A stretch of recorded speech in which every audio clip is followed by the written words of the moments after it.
ഹരേ കൃഷ്ണ, സർവം കൃഷ്ണ അർപ്പണമസ്തു. എല്ലാ ഭക്തജനങ്ങൾക്കും ശ്രീകൃഷ്ണലീല എന്ന ഈ യൂട്യൂബ് ചാനലിലേക്ക് സുസ്വാഗതം. ഏതു കാര്യങ്ങൾ തുടങ്ങുമ്പോഴും നമ്മൾ ആദ്യം പ്രാർത്ഥിക്കുന്നത് വിഘ്നേശ്വരനെയാണ്.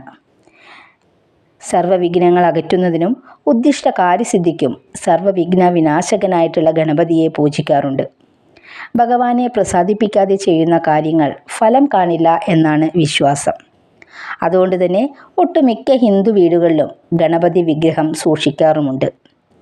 ജ്ഞാനത്തിൻ്റെ ദൈവമായും ഗണപതിയെ ആരാധിക്കുന്നു. ഗണേശൻ്റെ വലിയ തലയുടെ അർത്ഥം വലുതായി ചിന്തിക്കുക എന്നതാണ്. സമാധാനത്തിൻ്റെയും ഐശ്വര്യത്തിൻ്റെയും പ്രതീകമായും ഗണേശനെ കണക്കാക്കുന്നു. നമ്മൾ വാങ്ങുന്നതോ അതുമല്ലെങ്കിൽ നമ്മൾക്ക് സമ്മാനമായി ലഭിക്കുന്നതോ ആയ ഒരുപാട് ഗണപതി വിഗ്രഹങ്ങളും ഫോട്ടോകളും നമ്മുടെ വീടുകളിൽ ഉണ്ടാകാൻ സാധ്യതയുണ്ട്. ഇവയൊക്കെ വയ്ക്കുവാൻ പ്രത്യേക സ്ഥാനമുണ്ടോ? അതോ അല്ലെങ്കിൽ ചിലരൊക്കെ പറഞ്ഞു കേട്ടിട്ടുണ്ട്, ഒരു വീട്ടിൽ ഒരു ഗണപതി വിഗ്രഹമോ ഫോട്ടോയോ ആണ് വെക്കാൻ പാടുള്ളൂ എന്നുള്ളത്. അപ്പോൾ ഇതിനെക്കുറിച്ചുള്ള ഒരു വീഡിയോ ആണ്, ഇതിൽ എത്രമാത്രം യാഥാർത്ഥ്യമുണ്ട് എന്നൊക്കെ നോക്കുന്ന ഒരു വീഡിയോ ആണ് ഇന്ന് നിങ്ങളുമായി പങ്കുവെക്കുന്നത്. ഏതൊരു വിഗ്രഹങ്ങളും ഫോട്ടോകളും വയ്ക്കുന്നത് കൊണ്ട് സത്യത്തിൽ ഒരു ദോഷവും നിലനിൽക്കുന്നില്ല. ഒന്നിൽ കൂടുതൽ ഫോട്ടോ വെക്കുന്നതാണ് എടുത്തു പറയുന്നത്. ഓരോ ചിത്രങ്ങളും ഈശ്വരാരാധനയുടെ പ്രതിബിംബങ്ങളാണ്. ഓരോ ദൈവത്തിൻ്റെ ചിത്രം അല്ലെങ്കിൽ പ്രതിമ കാണുമ്പോൾ ആ ഒരു ചൈതന്യത്തെയും തത്വത്തെയുമാണ് നാം മനസ്സിൽ കാണുന്നത്. അതുകൊണ്ട് തന്നെ ഗുണഫലങ്ങൾ മാത്രമാണ് ഉണ്ടാവുക. ഓരോ തവണ കാണുമ്പോഴും നമ്മൾ അറിയാതെ ആ ഒരു മൂർത്തി രൂപത്തിൻ്റെ നാമമോ പദമോ ഒക്കെ നമ്മുടെ ഉള്ളിലേക്ക് ആവാഹിക്കുകയും നമ്മുടെ ഉള്ളിലുള്ള ജീവാത്മാവിനെയും പരമാത്മാവിനെയും ഉണർത്തുകയുമാണ് ഇത്തരത്തിലുള്ള വിഗ്രഹങ്ങളോ ചിത്രങ്ങളോ ഒക്കെ ചെയ്യുന്നത്. ഗണപതി വിഗ്രഹങ്ങൾ വെക്കാൻ ഏറ്റവും ഉത്തമമായിട്ടുള്ള ദിക്ക് എന്ന് പറയുന്നത് വീടിൻ്റെ ഈശാന കോണാണ്, അതായത് വടക്ക് കിഴക്കേ മൂല. ഇവിടെയാണ് കൂടുതലായിട്ടും പൂജാമുറി കാണാറുള്ളത്. ഇനി വീടിൻ്റെ വടക്കു കിഴക്ക് കോണിൽ സാധിക്കാത്തവർക്ക് നിങ്ങളുടെ വീട്ടിലെ പൂജാമുറിയുടെ വടക്കു കിഴക്ക് കോണിൽ സൂക്ഷിച്ചാലും മതി. പഠിക്കുന്ന കുട്ടികളുടെ പഠന സംബന്ധമായ പ്രശ്നങ്ങൾ ദൂരീകരിക്കുന്നതിനും അല്ലെങ്കിൽ അവർക്ക് പാഠ്യേതര വിഷയങ്ങളിൽ നല്ല അറിവുണ്ടാകുന്നതിനും ഊർജ്ജസ്വലരായി പ്രവർത്തിക്കുവാനും കഴിയുന്നതിനു വേണ്ടി അവർ പഠിക്കുന്ന ടേബിളിൻ്റെ വടക്കു കിഴക്ക് ദിക്കിലായി ഗണപതി ഭഗവാന്റെ ചെറിയ വിഗ്രഹങ്ങളോ ഫോട്ടോയോ വയ്ക്കുന്നത് വളരെ നല്ലതാണ്.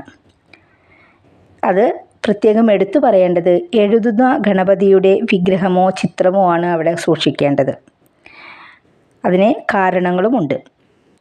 മഹാഭാരതം എഴുതിയത് സാക്ഷാൽ ഗണപതി ഭഗവാനാണ് എന്നൊരു വിശ്വാസം നിലനിൽക്കുന്നു. വേദവ്യാസ മഹർഷി ഇടതടവില്ലാതെ പറഞ്ഞു കൊടുക്കുമ്പോൾ നിർത്താതെ എഴുതിയെടുക്കാൻ അത്രയും പൂർണ്ണ ശ്രദ്ധയോടെ എഴുതിയെടുക്കാൻ കഴിവുള്ള ഒരാൾ വേണമെന്നാണ് അദ്ദേഹം ആവശ്യപ്പെട്ടത്. അതുകൊണ്ട് തന്നെ ഗണപതി ഭഗവാനാണ് മഹാഭാരതം എഴുതി തീർത്തത് എന്നാണ് വിശ്വസിക്കപ്പെടുന്നത്. ഓരോ പ്രാവശ്യവും ഈ ഒരു വിഗ്രഹമോ ചിത്രമോ ഒക്കെ കാണുമ്പോൾ നമ്മളുടെ കുട്ടികളുടെ ഏകാഗ്രത വർദ്ധിപ്പിക്കുവാനും ബുദ്ധി വികാസത്തിനും അത് ഒരുപാട് സഹായിക്കും. അതുകൊണ്ട് തന്നെയാണ് അവരുടെ ടേബിളിൻ്റെ അടുത്തായി ഇത്തരത്തിലുള്ള ഗണപതി വിഗ്രഹം സൂക്ഷിക്കണമെന്ന് പറയുന്നത്.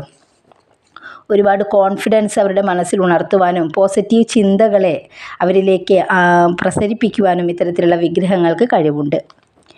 ഗണപതിയുടെ പിൻഭാഗം നമ്മുടെ വീടിൻ്റെ പുറത്തേക്കായിട്ട് തിരിഞ്ഞിരിക്കുന്ന രൂപത്തിലായിട്ടാണ് വെക്കേണ്ടത്. അതായത് പിൻഭാഗം നിർഭാഗ്യമാണ്. നമ്മുടെ ഭാഗ്യങ്ങളെയൊക്കെ ഇല്ലാതെയാക്കുന്ന ഒരു ഭാഗമാണ് ഗണപതി ഭഗവാന്റെ പിൻഭാഗം എന്ന് പറയുന്നത്. അതുകൊണ്ട് തന്നെ ഭഗവാൻ വീടിൻ്റെ ഉള്ളിലേക്ക് ദൃഷ്ടി പതിപ്പിക്കുന്ന രീതിയിൽ, ഭഗവാൻ ഉള്ളിലേക്ക് നോക്കുന്ന രീതിയിലാണ് ഭഗവാന്റെ വിഗ്രഹം നമ്മൾ നമ്മുടെ വീടിൻ്റെ ഉള്ളിൽ സൂക്ഷിക്കേണ്ടത്. ചിലരൊക്കെ കണ്ടിട്ടുണ്ട്, ഭഗവാൻ നമ്മളെ നോക്കുന്ന രീതിയിൽ നമ്മളെ നേരിട്ട് നോക്കുന്ന രീതിയിൽ വെക്കുമ്പോൾ വീടിൻ്റെ പുറം ഭാഗത്തേക്കാണ് ആ ദൃഷ്ടി പോകുന്നത്. അത്തരത്തിൽ ചില വീടുകളിലൊക്കെ വെച്ച് കണ്ടിട്ടുണ്ട്. അപ്പോൾ അത് ഗുണം അത്ര തന്നെ ഉണ്ടാവില്ല. പുറം തിരിഞ്ഞിരിക്കുന്ന രീതിയിലായിട്ട് വീടിൻ്റെ ഉള്ളിലേക്ക് ഭഗവാന്റെ ദൃഷ്ടി ചെന്ന് പതിക്കുന്ന രീതിയിലായിരിക്കണം നമ്മുടെ വിഗ്രഹം വെക്കേണ്ടത്. ഇനി അതുമല്ലെങ്കിൽ വെക്കാൻ സാധിക്കുന്നവരാണെങ്കിൽ ഗണപതി ഭഗവാന്റെ പിൻഭാഗത്ത് ഗണപതി ഭഗവാന്റെ വേറൊരു ഫോട്ടോ ഒട്ടിച്ചു വെക്കുന്നതും വളരെ നല്ലതാണ്. പിന്നീട് പറയുകയാണെങ്കിൽ ഒരുപാട് രൂപത്തിലുള്ള ഗണപതി വിഗ്രഹങ്ങൾ നമ്മൾ കണ്ടിട്ടുണ്ട്. നൃത്തം ചെയ്യുന്ന ഗണപതി, കിടന്നുകൊണ്ട് ഉള്ള ചിത്രത്തിലുള്ള ഗണപതി, നിൽക്കുന്ന ഗണപതി, ഇരിക്കുന്ന ഗണപതി, ഇങ്ങനെ പലതരത്തിലുള്ള രീതിയിലുള്ള അല്ലെങ്കിൽ പല ഭാവങ്ങളിലുള്ള ഗണപതി പ്രതിമകളും വിഗ്രഹങ്ങളും ചിത്രങ്ങളൊക്കെ നമ്മൾ കണ്ടിട്ടുണ്ട്. അങ്ങനെ പല രൂപത്തിലുള്ളവ നമ്മൾ കണ്ടിട്ടുണ്ട്. ഇരിക്കുന്ന രീതിയിലുള്ള ഗണപതി വിഗ്രഹങ്ങളാണ് സാധാരണ വീട്ടിൽ വെക്കാനായിട്ട് ഏറ്റവും ഐശ്വര്യപ്രദമായിട്ടുള്ളത്. പല നിറത്തിലുള്ള ഗണപതി വിഗ്രഹങ്ങളും നമ്മൾ കണ്ടിട്ടുണ്ട്. അതിൽ എടുത്തു പറയേണ്ട ഒരു കാര്യമെന്ന് പറയുന്നത് വെളുത്ത നിറത്തിലുള്ള ഗണപതി വിഗ്രഹങ്ങളാണ് വീട്ടിൽ വെക്കാൻ ഏറ്റവും ഉത്തമം എന്ന് പറയുന്നു. കാരണം വെളുപ്പ് എന്നുള്ളത് സമാധാനത്തിൻ്റെയും സന്തോഷത്തിൻ്റെയും ഐശ്വര്യത്തിൻ്റെയും ഒക്കെ പ്രതീകമാണ് വെളുത്ത നിറം എന്ന് പറയുന്നത്. പിന്നീട് പറയുകയാണെങ്കിൽ കുങ്കുമ നിറത്തിലുള്ള ഗണപതി വിഗ്രഹങ്ങൾ കണ്ടിട്ടുണ്ട്. അത് കടകളിലും ബിസിനസ് സ്ഥാപനങ്ങളിലൊക്കെ വെക്കുന്നത് വളരെ ഉത്തമമാണ്. അവരുടെ ബിസിനസ്സിൻ്റെ വളർച്ചയ്ക്ക് ധനാഗമത്തിനൊക്കെ വളരെയധികം നല്ലതായിട്ട് കണക്കാക്കപ്പെടുന്നു. അതുകൊണ്ട് തന്നെ കുങ്കുമ നിറത്തിലുള്ളത് ഇത്തരത്തിലുള്ള സ്ഥാപനങ്ങളിലും കടകളിലും ഷോപ്പുകളിലൊക്കെ വെക്കുന്നതാണ് ഉത്തമം.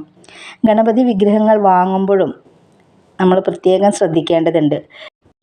വെറും ഭംഗി മാത്രം കണ്ട് നമ്മൾ ഭഗവാന്റെ വിഗ്രഹം വാങ്ങാനായിട്ട് പാടില്ല. കാരണം ഭംഗി മാത്രമല്ല ഭഗവാന്റെ വിഗ്രഹം വാങ്ങുമ്പോൾ നമ്മൾ പ്രത്യേകം ശ്രദ്ധിക്കേണ്ടത് എല്ലാ എലമെൻസും ആ ഒരു വിഗ്രഹത്തിൽ അടങ്ങിയിട്ടുണ്ടോ, ഒരു പൂർണ്ണ രൂപമായിട്ടുള്ള ഗണപതി ഭഗവാന്റെ വിഗ്രഹമാണോ നമ്മൾ വാങ്ങുന്നത് എന്നുള്ളത് പ്രത്യേകം എടുത്ത് ശ്രദ്ധിച്ച് നോക്കിയിട്ട് നമ്മൾ വാങ്ങേണ്ട ഒന്ന് തന്നെയാണ്. അതായത് പൂർണ്ണതയുള്ള ചിത്രമാണ് അല്ലെങ്കിൽ വിഗ്രഹമാണ് നമ്മൾ വാങ്ങേണ്ടത്. അതാണ് ഏറ്റവും നല്ലത് എന്ന് പറയുന്നത്. അതായത് കയ്യിൽ മോദകമുള്ളതും അതുപോലെ തന്നെ ഗണപതിയുടെ വാഹനമായിട്ടുള്ള മൂഷികൻ ഉൾപ്പെടെയുള്ള ഗണപതി ഭഗവാന്റെ ചിത്രമായിരിക്കണം നമ്മൾ വാങ്ങുന്നത്. അതുപോലെ തന്നെ വിഗ്രഹങ്ങൾ വാങ്ങുമ്പോഴും ഈ എലമെൻസൊക്കെ അതിൽ എവിടെയെങ്കിലുമൊക്കെ ഉൾക്കൊള്ളിച്ചിട്ടുണ്ടാവും. നമ്മൾ നല്ലപോലെ ശ്രദ്ധിച്ച് നോക്കിയാൽ മാത്രമേ അതൊക്കെ കാണാൻ സാധിക്കുകയുള്ളൂ. പിന്നീട് പറയുകയാണെന്നുണ്ടെങ്കിൽ അപ്പോൾ അത് തിരഞ്ഞെടുക്കുമ്പോൾ പ്രത്യേകം ശ്രദ്ധിക്കേണ്ടതുണ്ട്. അതുപോലെ തന്നെ വ്യത്യസ്തമായിട്ടുള്ള വസ്തുക്കൾ കൊണ്ടാണ് ഇത്തരത്തിലുള്ള വിഗ്രഹങ്ങളൊക്കെ നിർമ്മിച്ചിട്ടുണ്ടാവുക. നമ്മൾ കടകളിലൊക്കെ വളരെ സുലഭമായിട്ട് പലതരം മെറ്റീരിയൽസ് യൂസ് ചെയ്തുകൊണ്ട് ഉണ്ടാക്കിയിട്ടുള്ള വിഗ്രഹങ്ങൾ നമ്മൾ കണ്ടിട്ടുണ്ട്. അതിൽ ഏതൊക്കെയാണ് നമുക്ക് ഗുണം നൽകുന്നത് എന്ന് നമുക്ക് ജസ്റ്റ് ഒന്ന് നോക്കി നോക്കാം. ഇനി ചെമ്പ് കൊണ്ടുള്ള വിഗ്രഹം, ഗണപതി ഭഗവാന്റെ വിഗ്രഹം നമ്മൾ കണ്ടിട്ടുണ്ട്. എന്താണ് അതുകൊണ്ടുള്ള നേട്ടമെന്ന് നമുക്ക് നോക്കാം. അത്തരത്തിലുള്ള വിഗ്രഹം വീട്ടിൽ വെക്കുന്നത് കൊണ്ട് സന്താനലാഭം ആഗ്രഹിക്കുന്നവർക്ക് ചെമ്പ് കൊണ്ടുള്ള വിഗ്രഹം വീട്ടിൽ വെക്കുന്നത് വളരെ നല്ലതായിട്ട് കണക്കാക്കപ്പെടുന്നു. അതുപോലെ തന്നെ വെള്ളി കൊണ്ടുള്ള വിഗ്രഹം കണ്ടിട്ടുണ്ട്. പ്രശസ്തി ആഗ്രഹിക്കുന്നവർക്ക് വെള്ളി ഗണപതി വിഗ്രഹം ഏറെ ഗുണഫലം നൽകുമെന്നാണ് പറയപ്പെടുന്നത്. അതുപോലെ തന്നെ നൃത്തരൂപേണ നിൽക്കുന്ന ഒരു ഗണപതിയുടെ ചിത്രം നമ്മൾ കണ്ടിട്ടുള്ളത് പിച്ചള കൊണ്ടുള്ള ഗണപതി. ഐശ്വര്യവും സമ്പത്തൊക്കെ കൊണ്ടുവരുന്നതിന് വളരെയധികം നല്ലതായി പിച്ചള ഗണപതിയെ കണക്കാക്കപ്പെടുന്നു. പിന്നെ നോക്കുകയാണെങ്കിൽ മരം കൊണ്ടുള്ള ഗണപതി കണ്ടിട്ടുണ്ട്. ആയുസ്സും ആരോഗ്യമൊക്കെ പ്രദാനം ചെയ്യാനായിട്ട് സഹായിക്കുന്നതാണ് മരം കൊണ്ടുള്ള ഗണപതി. കളിമണ്ണ് കൊണ്ടുള്ള ഗണപതി എന്ന് പറയുന്നത് ഐശ്വര്യത്തിന് വളരെ നല്ലതായി കണക്കാക്കപ്പെടുന്നു. അപ്പോൾ ഇത്തരത്തിലുള്ള വസ്തുക്കൾ ഉപയോഗിച്ചുകൊണ്ടുള്ള ഗണപതി വിഗ്രഹങ്ങൾ ഇപ്പോൾ നമുക്ക് കടകളിലൊക്കെ പോയി കഴിഞ്ഞിട്ടുണ്ടെങ്കിൽ ചകിരി കൊണ്ടൊക്കെ ഗണപതി ഭഗവാന്റെ വിഗ്രഹങ്ങളൊക്കെ നിർമ്മിച്ചിട്ടുള്ളതൊക്കെ പുതിയതായിട്ട് വരുന്നതാണ്. എന്താ പറയുക, ട്രഡീഷണലായിട്ട് എന്ന് പറയാൻ സാധിക്കില്ല. നമ്മൾ ഷോ പീസുകളായിട്ട് വെക്കാനൊക്കെ ആയിട്ട് പറ്റിയ തരത്തിലുള്ള ഒരുപാട് വിഗ്രഹങ്ങൾ ഇന്നിപ്പോൾ വിപണിയിലൊക്കെ അവൈലബിൾ ആണ്. ഇനി ദൃഷ്ടിദോഷം കൊണ്ട് കഷ്ടതകളൊക്കെ അനുഭവിക്കുന്നവർക്ക് ദൃഷ്ടി ഗണപതിയുടെ ചിത്രങ്ങളോ വിഗ്രഹമോ വയ്ക്കുന്നത് ഏറ്റവും നല്ലതായിട്ട് കണക്കാക്കപ്പെടുന്നു. പ്രധാന വാതിലിന് സമീപത്ത് തെക്കുഭാഗത്ത് വടക്ക് ദർശനമായിട്ടാണ്, തെക്കുഭാഗത്താണ് ഈ ഒരു വിഗ്രഹമോ ചിത്രമോ സൂക്ഷിക്കേണ്ടത്. അത് വടക്കോട്ട് ദർശനമായിരിക്കുന്ന രീതിയിലാണ് വെക്കേണ്ടത്. പ്രധാന വാതിലിന് സമീപം കൂടിയാണ് വെക്കേണ്ടത്. പിന്നീട് നമ്മൾ നോക്കുകയാണെങ്കിൽ ഗണപതി ഭഗവാൻ തന്നെ വിവിധ രൂപത്തിലിരിക്കുന്ന ചിത്രങ്ങൾ നമ്മൾ നേരത്തെ പറഞ്ഞു. പക്ഷേ അദ്ദേഹത്തിൻ്റെ തുമ്പിക്കൈയിൻ്റെ പൊസിഷൻ നോക്കി നമ്മൾ ചില കാര്യങ്ങളൊക്കെ പറയാറുണ്ട്.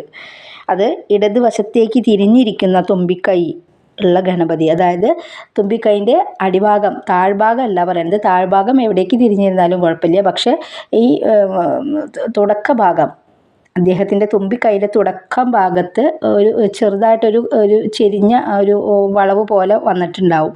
ആ ഒരു ഭാഗം ഏത് ദിക്കിലേക്കാണ് അങ്ങനെ വളഞ്ഞിരിക്കുന്നത്? അടിഭാഗമല്ല, തുടക്കം. തുമ്പിക്കൈൻ്റെ തുടക്ക ഭാഗത്ത് ഏത് ഭാഗത്തേക്കാണ് ചെരിഞ്ഞിരിക്കുന്നത് അല്ലെങ്കിൽ തിരിഞ്ഞിരിക്കുന്നത് എന്ന് നോക്കുക. അപ്പോൾ ഇടതുവശത്തേക്ക് തിരിഞ്ഞിരിക്കുന്ന ഗണപതി ഭഗവാന്റെ ഫോട്ടോ ആണെങ്കിൽ അല്ലെങ്കിൽ പ്രതിമയാണെങ്കിൽ ഇടത് നാഡിയെയാണ് ആ ഒരു വിഗ്രഹമോ ഫോട്ടോയൊക്കെ പ്രതിനിധാനം ചെയ്യുന്നത്. ശാന്തതയുടെയും സ്വസ്ഥതയുടെയും പ്രതീകമാണ് ഈ ഒരു ഗണപതി എന്ന് പറയുന്നത്. ഈ ഒരു ഗണപതിയെ വീട്ടിൽ വയ്ക്കുന്നത് കൊണ്ട് ഐശ്വര്യമുണ്ടാകുവാനായിട്ട് സഹായിക്കുമെന്നാണ് പറയപ്പെടുന്നത്. ഇനി നോക്കുകയാണെങ്കിൽ വലത്തോട്ട് തിരിഞ്ഞിരിക്കുന്ന തുമ്പിക്കൈയോട് കൂടിയ ഗണപതി, അതായത് സാധാരണ വീടുകളിലൊന്നും അങ്ങനെ കാണാറില്ല, ക്ഷേത്രങ്ങളിലാണ് കൂടുതലായിട്ട്. അതുപോലെ തന്നെ ചുമർ ചിത്രങ്ങൾ, ക്ഷേത്രത്തിലെ ചുമർ ചിത്രങ്ങളൊക്കെ നോക്കിക്കഴിഞ്ഞാൽ നിങ്ങൾക്ക് മ്യൂറൽ പെയിൻറ്റ്സൊക്കെ നോക്കിക്കഴിഞ്ഞാൽ ഇത്തരത്തിലുള്ള ഗണപതി ചിത്രങ്ങൾ നമുക്ക് ക്ഷേത്രങ്ങളിൽ കാണാൻ സാധിക്കും. ഇത് പിങ്കള നാഡിയെ പ്രതിനിധാനം ചെയ്യുന്നതായിട്ടാണ് പറയപ്പെടുന്നത്.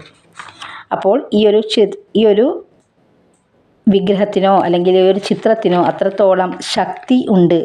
സിദ്ധിയോഗം ശക്തിയുള്ളതാണ് എന്നാണ് പറയുന്നത്. സിദ്ധിയോഗ ശക്തിയുള്ളതാണ് ഈ ഒരു ഇത്തരത്തിലുള്ളൊരു ചിത്രം എന്നാണ്, അല്ലെങ്കിൽ ഇത്തരത്തിലുള്ള സിദ്ധിയോഗ ശക്തിയാണ് ഇത് പ്രതിനിധാനം ചെയ്യുന്നത് എന്നാണ് പറയപ്പെടുന്നത്. അതുകൊണ്ട് തന്നെ കുറച്ചുകൂടി ശക്തി കൂടിയ ഗണപതിയാണ് ഈ വലതുവശത്തേക്ക് തിരിഞ്ഞിരിക്കുന്ന തുമ്പിക്കൈ വലതുവശത്തേക്ക് തിരിഞ്ഞിരിക്കുന്ന ഗണപതി എന്ന് പറയുന്നത്. അതുകൊണ്ട് തന്നെ കൂടുതലായിട്ടുള്ള ചിട്ടകളോടൊക്കെ കൂടിയാണ് ഈ ഒരു ഗണപതിയെ നമ്മൾ ആരാധിക്കേണ്ടത്. അപ്പോൾ അത് ക്ഷേത്രത്തിലൊക്കെ ആയിരിക്കും കൂടുതലായിട്ടുണ്ടാവുക, വീടുകളിൽ വെക്കുന്നത് അത്ര ഉചിതമല്ല. പിന്നെ വളരെ റയറായിട്ട്, വളരെ റയറായിട്ട് കാണപ്പെടുന്നതാണ് തുമ്പിക്കൈ നേരെ ഇരിക്കുന്ന ഗണപതി എന്ന് പറയുന്നത്. തുമ്പിക്കൈ നേരെ ഇരിക്കുന്ന ഗണപതി സുഷുമ്ന നാഡിയെയാണ് സൂക്ഷിപ്പിക്കുന്നത്. അത് സ്ഥിരതയെ പ്രതിനിധാനം ചെയ്യുന്നു എന്നാണ് പറയപ്പെടുന്നത്. അപ്പോൾ ഇതും ചില വീടുകളിലാണ് അങ്ങനെ കണ്ടിട്ടില്ല, ചിലവരുടെ വീടുകളിലൊക്കെയാണ് അങ്ങനെ കണ്ടിട്ടുള്ളത്.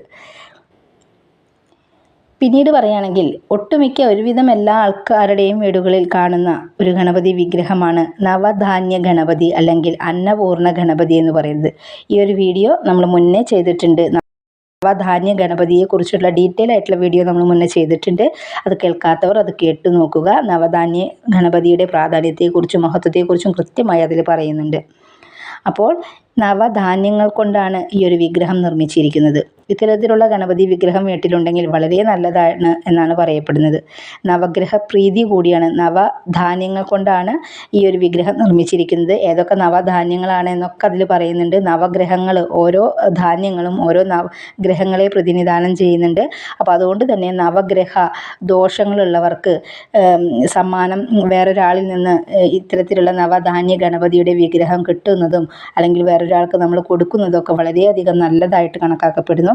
കൂടാതെ നവഗ്രഹ പ്രീതി കൂടി ഇത്തരത്തിലുള്ള ഈ ഒരു വിഗ്രഹം ആരാധിക്കുന്നത് വഴി നമുക്ക് ലഭിക്കുമെന്നാണ് പറയുന്നത്. അത്തരത്തിലുള്ള പ്രത്യേകത കൂടി ഈ ഒരു വിഗ്രഹത്തിനുണ്ട്.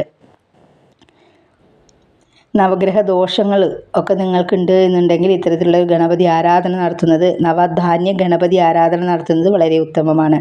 അപ്പോൾ ഇത്തരത്തിലുള്ള ഗണപതി ആരാധിച്ചു കഴിഞ്ഞാൽ ധനധാന്യാദികൾക്ക് മുട്ടുണ്ടാവില്ല എന്നാണ് പറയപ്പെടാറുള്ളത്. അപ്പോൾ അതുപോലെ തന്നെ ഉദ്ദിഷ്ട കാര്യസിദ്ധിക്ക് വെള്ളിയാഴ്ചകളിൽ ഗണപതിയെ ഭജിക്കുന്നതും ഗണപതി ക്ഷേത്രങ്ങളിൽ പോയി വഴിപാടുകളും യഥാവിധി ക്ഷേത്ര ദർശനമൊക്കെ നടത്തുന്നത് വളരെ ഉത്തമമാണ്. ഗണപതി വിഗ്രഹങ്ങളെ പറ്റിയും ആരാധനയെ പറ്റിയൊക്കെയുള്ള ചെറിയ കാര്യങ്ങളാണ് ഇന്നത്തെ വീഡിയോയിലൂടെ നിങ്ങളുമായി ഷെയർ ചെയ്തത്. അപ്പോൾ ചെറിയ രീതിയിൽ നിങ്ങൾക്കത് ഉപകാരപ്പെടും എന്ന് തന്നെയാണ് വിശ്വസിക്കുന്നത്.